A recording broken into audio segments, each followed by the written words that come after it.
एक बात पर मैं आपत्ति अभी दर्ज करती हूं अध्यक्ष। It is only a misogynist man who can give a flying kiss. ऐसी गरिमा विहीन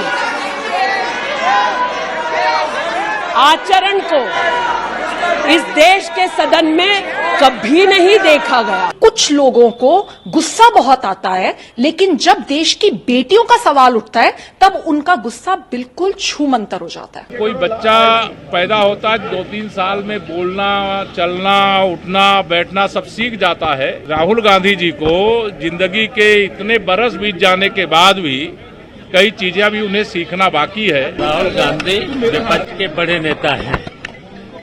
अगर वो हाथ भी हिलाएंगे तो भारतीय जनता पार्टी के लोगों को आपत्ति होगी।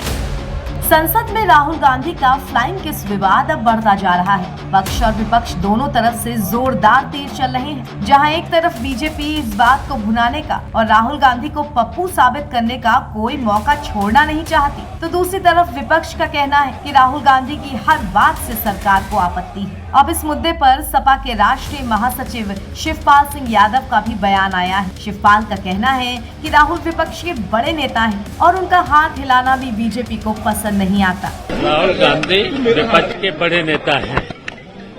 अगर वो हाथ भी हिलाएंगे तो भारतीय जनता पार्टी के लोगों को आपत्ति होगी। राहुल गांधी के फ्लाइंग किस पर छिड़े घमासान के बीच आचार्य प्रमोद कृष्णम ने भी पूरे विवाद पर अपनी बात रखी है। प्रमोद कृष्णम ने इस मुद्दे पर बीजेपी का नाम लिए बिना निशाना साधा है। उन्होंने एक आधिकारिक ट्विटर हैंडल पर ट्वीट करते हुए कहा, जो रोज मिसाइल दागते हैं वो एक फ्लाइंग किस से डर गए। वहीं इस विवाद में दिल्ली महिला आयोग की अध्यक्ष स्वाति मालीवाल भी कूद गई हैं। हम ये देख रहे हैं कि यूनियन WCD मिनिस्टर को कुछ बातों पे बड़ा गुस्सा आता है, पर मैं ये जानना चाहती हूँ कि वो जहाँ बैठती हैं संसद में, उससे 2 रो पीछे एक आदमी बैठता है जिसका नाम है बृजभूषण सिंह।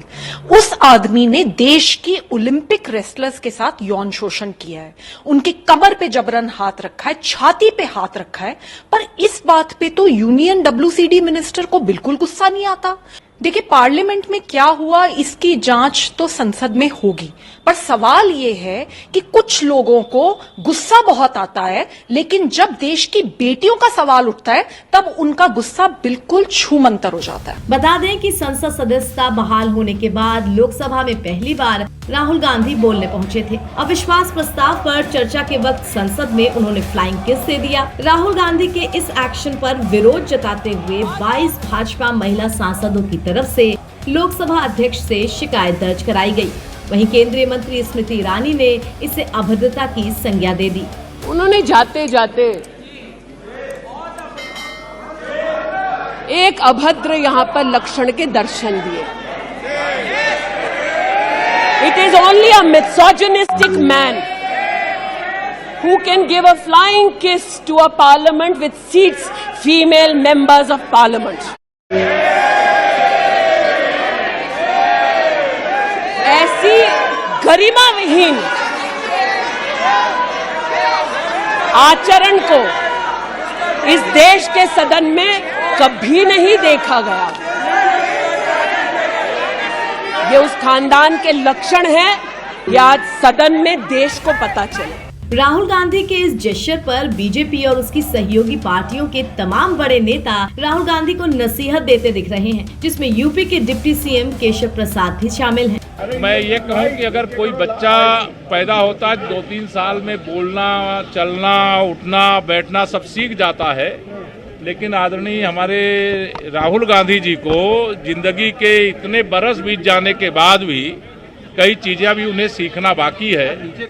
कई बार वो किस करते हैं, कई बात करते हैं फ्लाइंग किस, कभी आंख मारते हैं, कभी जबरदस्ती गले लगते हैं, और कभी भारत माता की हत्या कर दी गई, कभी भारत को जोड़ने की बात करते हैं। ये उनके लगातार जो बयान आते हैं, अभी उनको बहुत कुछ सीखने की आवश्यकता है। राहुल गांधी जी का बचपना है। राहुल गांधी जी एक पार्टी के सीनियर नेता है और अभी मतलब उनका इसी उल्टी सीधी बातों से उसका डिस्क्वालिफिकेशन हुआ था। उसको 2 साल की सजा भी हुई थी। अभी वो अगर संसद में आए हैं तो उन्होंने सही बात करनी चाहिए। उन्होंने जब भाषण दे दिया तो भाषण में भी मतलब भारत की हत्या की है, भारत की हत्या हुई है, इसी तरह का बयान बहुत बड़ा आपत्तिजनक उन्होंने किया था। और भाषण खत्म होने के बाद जब वो जाने लगे तब इधर हमारे महिलाओं की तरफ देखकर उन्होंने फ्लाइंग किस किया। ये बहुत बड़ी आपत्तिजनक उन्होंने एक्टिविटी की है, इसलिए राहुल गांधी ने माफी मांगनी चाहिए। कुल मिलाकर इस मामले पर बीजेपी जमकर हल्ला कर रही है और कांग्रेस नेताओं और बाकी विपक्ष की तरफ से इसे बीजेपी का डर बताया जा रहा है, जो राहुल की हर छोटी बात को पकड़ने की कोशिश में रहते हैं। एनबीटी ऑनलाइन की रिपोर्ट।